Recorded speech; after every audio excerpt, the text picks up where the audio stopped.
நாகப்பட்டினம் புனித அந்தோணியார் ஆலய ஆண்டு திருவிழா கொடியேற்றத்துடன் துவங்கியது. இதில் திரளான பக்தர்கள் பங்கேற்றனர்.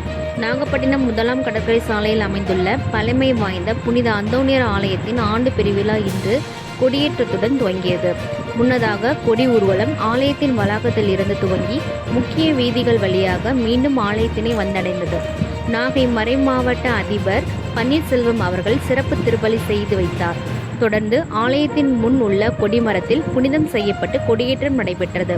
இதில் திரளான பக்தர்கள் பங்கேற்று வழிபாடு செய்தனர்.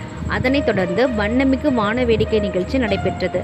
வரும் 22ஆம் தேதி பெரிய அலங்கார தேர்பவனி நடைபெறுகின்றது.